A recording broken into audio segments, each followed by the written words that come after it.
बातमीपत्रात आता पाहूयात गल्लीपासून दिल्लीपर्यंतच्या ताज्या घडामोडींचा धावता आढावा। शिवसेना उद्धव बाळासाहेब ठाकरे पक्षाचे प्रमुख उद्धव ठाकरे सध्या बंडखोर आमदारांच्या मतदारसंघामध्ये झंझावती दौरे करतायत। या मोहिमेत आज त्यांनी शिर्डीचे आराध्य दैवत साईबाबांचं मनोभावे दर्शन घेतलं आणि त्यानंतर आयोजित जाहीर सभेतून शिर्डीचे खासदार भाऊसाहेब वागचौरे यांच्यावर शब्दांचे तीक्ष्ण बाण सोडले। काहींच्या नसानसात आणि रक्तातच गद्दारी भिनलेली असते, त्याचं मूर्तिमंत उदाहरण म्हणजे भाऊसाहेब। हा भाऊसाहेब नव्हे तर खाऊसाहेब वागचौरे आहे। जिथं जाईल तिथं फक्त खाऊ खायचा हा यांचा एककलमी कार्यक्रम आहे, अशी घणाघाती टीका ठाकरेंनी केली। सभेच्या सुरुवातीलाच मैदानावर घडलेल्या एका गमतीशीर प्रसंगाचा धागा पकडत उद्धव ठाकरेंनी विरोधकांना जोरदार टोला लगावला। ते म्हणाले, मी भाषणाला उभा राहण्यापूर्वी इथे एक अनाउन्समेंट झाली की कुणाच्या तरी गाडीची चावी हरवली आहे, ती सापडल्यास आणून द्यावी। मलाही तुम्हाला एक तशीच महत्त्वाची सूचना करायची आहे। आपला इथला खासदार पळालाय, तो जर तुम्हाला कुठं सापडला तर त्याला सोडू नका आणि अजिबात परत आणू नका। आता या जगात नक्की विश्वास तरी कुणावर ठेवायचा अशी परिस्थिती निर्माण झाली आहे। खासदार वागचौरे यांच्या बंडखोरीवर बोलताना ठाकरेंनी 2014 मधील एका राजकीय योगायोगाची आठवण करून दिली। सभेला येण्यापूर्वी मला काही स्थानिक लोक भेटले। ते म्हणाले की साहेब, या गद्दाराचे जाणे हा आपल्यासाठी शुभ शकून आहे। 2009 मध्ये आपण याला हक्कानं निवडून दिलं, पण 2014ला हा पळून गेला। हा पळाला आणि राज्यात आपलं सरकार आलं। यंदाही इतिहास पुनरावृत्त होणार आहे। या गद्दारांच्या पापाचा घडा भरला असून हे विद्यमान सरकार पडल्याशिवाय राहणार नाही, असा ठाम विश्वास त्यांनी व्यक्त केला। शेतकऱ्यांच्या सरसकट कर्जमाफीसाठी राष्ट्रवादी काँग्रेस शरद पवार गटचे आमदार रोहित पवार आज छत्रपती संभाजीनगरात मोठे आंदोलन करणार असून आंदोलनापूर्वी घेतलेल्या पत्रकार परिषदेत त्यांनी राज्य सरकारवर जोरदार हल्लाबोल केला।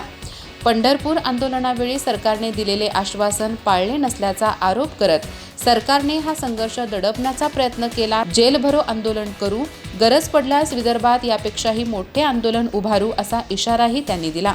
आज केम्ब्रिज चौकात रास्ता रोको आंदोलन करण्यात येणार असून त्यानंतर पुढील भूमिका शेतकऱ्यांशी चर्चा करून ठरवली जाणार आहे। या आंदोलनात खासदार सुप्रिया सुळे, काँग्रेस प्रदेशाध्यक्ष हर्षवर्धन सपकाळ, आमदार शशिकांत शिंदे यांच्यासह महाविकास आघाडीचे अनेक नेते सहभागी होणार आहेत। रोहित पवार यांनी राज्य सरकारच्या कर्जमाफीच्या GRवर पुन्हा एकदा आक्षेप घेतला। कर्जमाफीतील अटी आणि त्रुटींमुळे मोठ्या संख्येने शेतकरी लाभापासून वंचित राहणार असल्याचा आरोप त्यांनी केला। यासोबतच पीक विमा योजनेतील बदलांवरही त्यांनी सरकारला धारेवर धरले। त्यांच्या म्हणण्यानुसार राज्यातील शेतकऱ्यांचे सुमारे 17,000 कोटी रुपयांचे नुकसान झाले। मात्र पीक विमा योजनेतील ट्रिगर काढून टाकल्यामुळे शेतकऱ्यांना केवळ सुमारे 1,200 कोटी रुपयांची भरपाई मिळाली। त्यामुळे जवळपास 16,000 कोटी रुपयांच्या नुकसानीची भरपाई शेतकऱ्यांना मिळाली नाही। त्यामुळे पीक विमा योजनेतील हटवलेले 4ही ट्रिगर पुन्हा लागू करावेत, अशीही त्यांनी मागणी केली। आता वराती मागून घोडे फिरवण्याचं काम सुरू आहे, त्यावर मी योग्य वेळी सविस्तर बोलेन। जे लोक पूर्वी साधे घरात सुद्धा कुणाला भेटत नव्हते, ते आता राजकीय फायद्यासाठी थेट लोकांच्या दारात जात आहेत, अशा तीव्र शब्दात उपमुख्यमंत्री एकनाथ शिंदे यांनी नाव न घेता माजी मुख्यमंत्री उद्धव ठाकरे यांच्यावर जोरदार निशाणा साधला। ही शिवसेना राहिलेली नसून ती शिव्यांची सेना झाली, अशी घणाघाती टीकाही त्यांनी यावेळी केली। ठाण्यातील एका विशेष कार्यक्रमात बोलताना उपमुख्यमंत्री एकनाथ शिंदे यांनी उद्धव ठाकरेंच्या बदललेल्या राजकीय शैलीवर उपरोधिक टोला लगावला। ते म्हणाले, पूर्वी एक तर तू राहशील नाहीतर मी राहीन अशी थेट युद्धाची भाषा करणारे लोक आता अचानक मवाळ बनवून पुतना मावशीचं प्रेम दाखवायला लागलेत। मात्र जनता आता या ढोंगाला भोळणार नाही। आमचा अजेंडा खुर्ची मिळवणं हा कधीच नव्हता, तर सर्वसामान्य नागरिकांचा आणि महाराष्ट्राचा विकास करणं हाच आमचा एकमेव ध्यास आहे। याच कार्यक्रमात त्यांनी ठाणे पालघर जिल्हा बँकेच्या निवडणुकीत शिंदे समर्थक पॅनलला मिळालेल्या घवघवीत बहुमताबद्दल सर्व विजयी उमेदवारांचं विशेष अभिनंदन केलं। तसंच खासदार भाऊसाहेब वागचौरे यांच्या कामगिरीचं कौतुक केलं। नांदेड जिल्ह्यातील सकल मातंग समाजाचे खंबीर नेते मारुती वाडेकर यांच्या नेतृत्वाखाली रविवारी अनेक प्रमुख पदाधिकाऱ्यांनी जाहीरपणे शिंदे सेनेत प्रवेश केला। यामध्ये ॲडव्होकेट राम चव्हाण, सुरेश साळवे, सुदाम धुपे, राजेंद्र आडागळे, बाबूराव आंबेगावे, विष्णुराव गवळी आणि अरुण सूर्यवंशी या प्रमुख नेत्यांचा समावेश आहे। या प्रसंगी मुख्यमंत्री एकनाथ शिंदे यांनी मारुती वाडेकर यांच्यावर मोठी जबाबदारी सोपवत त्यांची महासचिव महाराष्ट्र समन्वयक पदावर अधिकृत नियुक्ती जाहीर केली। TET पेपरफुटी प्रकरणावरून आज पावसाळी अधिवेशनाच्या 5व्या दिवशी महाविकास आघाडीचे आमदार आक्रमक झाले। या गंभीर घोटाळ्याला थेट महायुती सरकारला जबाबदार धरत आज महाविकास आघाडीच्या आमदारांनी विधान भवनाच्या पायऱ्यांवर जोरदार घोषणाबाजी करत आंदोलन केले। पेपर फुटले भिवंडीला, पैसे गेले मालेगावला आणि शिक्षकांचे नुकसान करणाऱ्या सरकारचा निषेध असो, अशा घोषणा देत विरोधकांनी संपूर्ण परिसर दणाणून सोडला। राज्यातील लाखो तरुण उमेदवारांचे भवितव्य उद्ध्वस्त करणाऱ्या या पेपरफुटीची नैतिक जबाबदारी स्वीकारून शिक्षण मंत्र्यांनी तात्काळ राजीनामा द्यावा अशी आक्रमक मागणी यावेळी विरोधकांनी केली। सावकारी कर्ज रोशन कुळे प्रकरणातील मुख्य सूत्रधार म्हणून नाव समोर आलेल्या दिवाकर निकुरे याला अद्याप अटक करण्यात आलेली नसल्याबद्दल काँग्रेस विधिमंडळ नेते विजय वडेट्टीवार यांनी सरकारवर गंभीर प्रश्न उपस्थित केले। प्रश्नोत्तरे काळात विधानसभेत बोलताना वडेट्टीवार म्हणाले, दिवाकर निकुरे या सावकाराने शेतकऱ्याच्या जमिनी बळकावून सुमारे 130 चेक दिले, मात्र ते सर्व चेक बाउन्स झाले। एवढ्या मोठ्या प्रमाणात फसवणूक करूनही तो अद्याप फरार असून त्याच्यावर कारवाई का होत नाही, याचे उत्तर सरकारने द्यावे असे वडेट्टीवार म्हणाले। दरम्यान अधिवेशनाच्या 4थ्या दिवशी पत्रकारांना झालेल्या कथित धमकी आणि अपशब्दाच्या प्रकरणावरून विरोधकांनी सरकारला धारेवर धरले। लोकशाहीचा चौथा स्तंभ असलेल्या पत्रकारांना अशा प्रकारे धमकावले जात असेल तर राज्यातील कायदा सुव्यवस्थेचे काय, असा सवाल विरोधी पक्षांनी उपस्थित केला आहे। उद्धव ठाकरेंनी भाजपची चिंता अजिबात करू नये, त्याऐवजी त्यांनी स्वतःच्या पक्षाकडे बघावं। त्यांचा पक्ष दिवसेंदिवस लहान होत चाललाय, आधी त्याची काळजी घ्यावी। त्यांचे सर्व लोक त्यांना सोडून दुसऱ्या पक्षात जात आहेत, अशा शब्दात भाजपचे नेते चंद्रशेखर बावनकुळे यांनी उद्धव ठाकरेंच्या टीकेला प्रत्युत्तर दिलंय। उद्धव ठाकरेंच्या यवतमाळमधील सभेनंतर बावनकुळेंनी त्यांच्यावर निशाणा साधला। उद्धव ठाकरेंच्या आरोपांना उत्तर देताना बावनकुळे म्हणाले, भाजपनं नेहमीच हिंदुत्व आणि राष्ट्रीय अस्मिता मजबूत करण्यासाठी काम केलंय। आमची पार्टी ही विचारांसाठी काम करते, मात्र उद्धव ठाकरेंकडे आता बोलण्यासाठी काही उरलेलं नाही। त्यामुळे सभागृहांमधून फक्त मनातली भडास काढण्याचं काम ते करतायत। शिवसेनेच्या मालकी हक्कावरून उद्धव ठाकरेंना टोला लगावताना बावनकुळे पुढे म्हणाले की वंदनीय बाळासाहेब ठाकरे यांचा विचार घेऊन आणि त्यांची खरी शिवसेना आज उपमुख्यमंत्री एकनाथ शिंदे पुढे चालवत आहेत। ठाकरेंच्या पायाखालची वाळू सरकल्यामुळेच ते सातत्यानं महायुतीवर टीका करत असल्याचा दावा त्यांनी केला। दरम्यान शिवसेना उद्धव बाळासाहेब ठाकरे पक्षाचे पक्षप्रमुख उद्धव ठाकरे सध्या फुटीर खासदारांच्या मतदारसंघाच्या दौऱ्यावर आहेत। त्यांनी सभेतून भाजपवर निशाणा साधलाय। राम मंदिराच्या मुद्द्यावर भाष्य करताना उद्धव ठाकरे यांनी भाजपला सुनावलं। ते म्हणाले, राम मंदिरासाठी शिवसेनेनं मदत केली, चांदीची वीट दिली, आता कळत आहे की मंदिर वही बनाएंगे हे कशासाठी होतं। तुम्हाला मंदिर बांधायचं नव्हतं, तुम्हाला रामाच्या नावानं लुटालूट करण्याचं दुकान उघडायचं होतं। हिंदू हा बिचारा असाच बोळा आहे, त्याला जय श्रीराम म्हटलं की तो विसरून जातो। ही गद्दारी फक्त आपल्याशीच झालेली नाही, ही गद्दारी हिंदुत्वाशीच झालेली आहे। देशातील नव्हे तर जगातील हिंदूंशी केलेली ही गद्दारी आहे। जशी आता कॉक्रोच जनता पार्टी निर्माण झाली आहे, तशी नवीन बीजेपी जन्माला आलेली आहे। ही नवीन बीजेपी कोणती?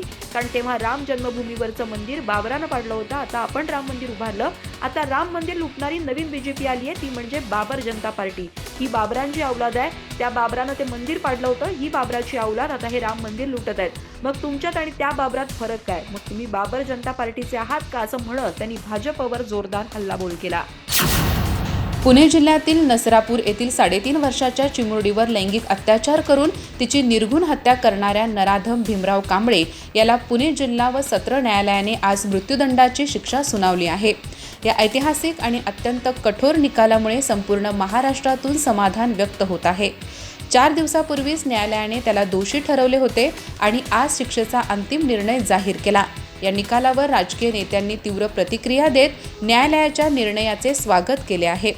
पुणे जिल्ह्यातील नसरापूर येथील 3.5 वर्षाच्या चिमुरडीवर अत्याचार आणि तिची हत्या करणाऱ्या नराधमाला न्यायालयाने सुनावलेल्या फाशीच्या शिक्षेचे एकनाथ शिंदे यांनी स्वागत केले आहे। न्यायालयाने अत्यंत योग्य निर्णय घेतला असून पोलिसांनी देखील या प्रकरणात उत्कृष्ट कामगिरी बजावली आहे। आरोपीला 3 गुन्ह्यांमध्ये फाशीची शिक्षा झाली असून त्याला तात्काळ फासावर लटकवले जाईल। या कठोर निर्णयामुळे अशा विकृत प्रवृत्तीच्या लोकांमध्ये कायद्याचा धाक निर्माण होईल आणि समाजात एक अतिशय कडक संदेश जाईल, असा विश्वास मुख्यमंत्री एकनाथ शिंदे यांनी व्यक्त केला। नसरापूर येथील चिमुरडीवरील अत्याचार आणि हत्या प्रकरणातील दोषींना फाशीची शिक्षा सुनावल्यानंतर खासदार सुप्रिया सुळे यांनी तीव्र प्रतिक्रिया व्यक्त केली। अशा नराधमांना केवळ फाशीची शिक्षा न देता भर चौकात फाशी द्यावी, जेणेकरून समाजात अशा विकृत प्रवृत्तीच्या लोकांमध्ये भीती निर्माण होईल, अशी मागणी त्यांनी केली। महिलांवरील आणि चिमुरड्यांवरील अत्याचार रोखण्यासाठी कठोर शिक्षा आणि जलद न्याय ही काळाची गरज असल्याचेही त्यांनी यावेळी नमूद केले। उद्धव ठाकरे यांच्या धाराशिव दौऱ्यानंतर आणि पक्षांतरावरून सुरू असलेल्या राजकीय आरोप प्रत्यारोपांच्या पार्श्वभूमीवर शिवसेनेत दाखल झालेले खासदार ओमराजे निंबाळकर यांनी केंद्रीय मंत्रिपदाबाबत मोठी घोषणा करत चर्चांना पूर्णविराम देण्याचा प्रयत्न केलाय। समोरून मंत्रिपदाची ऑफर आली तरी मी स्वीकारणार नाही, असं स्पष्ट सांगत त्यांनी आपण स्वार्थासाठी पक्षांतर केल्याच्या आरोपांना फेटाळून लावलं। शिवसेना उद्धव बाळासाहेब ठाकरे पक्षातील 6 खासदारांनी एकनाथ शिंदे यांच्या नेतृत्वाखालील शिवसेनेत प्रवेश केल्यानंतर उद्धव ठाकरे यांनी बंडखोर खासदारांच्या मतदारसंघांचा दौरा सुरू केलाय. परभणीनंतर धाराशिवमध्ये झालेल्या जाहीर सभेत त्यांनी बंडखोर खासदारांवर जोरदार टीका केली होती. या सभेनंतर ओमराजे निंबाळकर यांनी आपल्या भूमिकेचं स्पष्टीकरण दिलं. पक्षांतराबाबत बोलताना ओमराजे निंबाळकर म्हणाले की सत्तेसमोर शहाणपण चालत नसल्यानं आम्ही आता शहाणपण बाजूला ठेवून सत्तेत सहभागी होण्याचा निर्णय घेतलाय. मतदारसंघाच्या विकासासाठी हा निर्णय घेतल्याचा दावा त्यांनी केला. गेल्या काही दिवसांपासून ओमराजे निंबाळकर यांच्या केंद्रीय मंत्रिपदाची चर्चा सुरू आहे. आगामी केंद्रीय मंत्रिमंडळ विस्तारात त्यांना संधी मिळू शकते अशी राजकीय वर्तुळात चर्चा आहे. मात्र या सर्व चर्चांवर त्यांनी स्वतःच भूमिका स्पष्ट केली. अनेक जण म्हणतात की मी मंत्रिपदासाठी आणि स्वार्थासाठी पक्ष बदलला, पण मी आज स्पष्ट सांगू इच्छितो की मी मंत्रिपद स्वीकारणार नाही. समोरून ऑफर आली तरी ती नाकारेन. माझ्या वैयक्तिक पदासाठी हा निर्णय घेतलेला नाही. माझ्या मतदारसंघातील सर्वसामान्य नागरिकांच्या विकासासाठी हा निर्णय घेतलाय. माझ्या कामातूनच टीका करणाऱ्यांना उत्तर देईन असं त्यांनी सांगितलं. अयोध्या राम मंदिरात अर्पण केलेल्या देणग्यांच्या चोरी प्रकरणी चंपत राय, अनिल मिश्रा आणि गोपाळ राव या माजी पदाधिकाऱ्यांची चौकशी करण्यात आली आणि त्यांचे जबाब नोंदवण्यात आले. त्यानंतर चंपत राय दिल्लीला रवाना झाले. दरम्यान हे प्रकरण सर्वोच्च न्यायालयापर्यंत पोहोचले आहे. सीबीआय चौकशीची मागणी करणारे वकील अनुप अवस्थी याचिकेवर तातडीने सुनावणी घेण्यास नकार देताना न्यायालयाने या प्रकरणातील तातडीबद्ध प्रश्न उपस्थित केला आणि सुनावणी सुट्ट्यानंतरच होईल असे स्पष्ट केले. दुसरीकडे सध्या तुरुंगात असलेल्या 8 आरोपींच्या बँक खात्याची तपासणी करण्यासाठी पोलिसांनी सोमवारी सकाळी 10:30 वाजता SBIच्या अयोध्या धाम शाखेला भेट दिली. यातील 7 आरोपींची खाती याच शाखेत आहेत. पोलिसांनी बँकेचे विवरणपत्र मिळवले असून संबंधित व्यक्तींनी मंदिरात काम करण्यास सुरुवात केल्यापासून या खात्यांमध्ये किती रक्कम जमा झाली आहे याची आता ते तपासणी करतील. तसेच बँकेच्या 2 कर्मचाऱ्यांनाही नोटीस बजावण्यात आली आहे.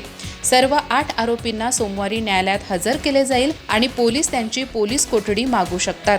मात्र त्याआधीच अयोध्येतील वकिलांनी एक महत्त्वाची बैठक घेतली आणि चोरीच्या प्रकरणात आरोपींची बाजू कोणताही वकील मांडणार नाही असा निर्णय घेतला. तसेच चंपत राय, गोपाल राव आणि अनिल मिश्रा यांनी अयोध्या सोडून जावे अशी मागणीही त्यांनी केली आहे.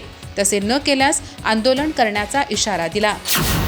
अधिक माहिती आणि ताज्या घडामोडींसाठी आजच आमचे चॅनल सबस्क्राईब करा.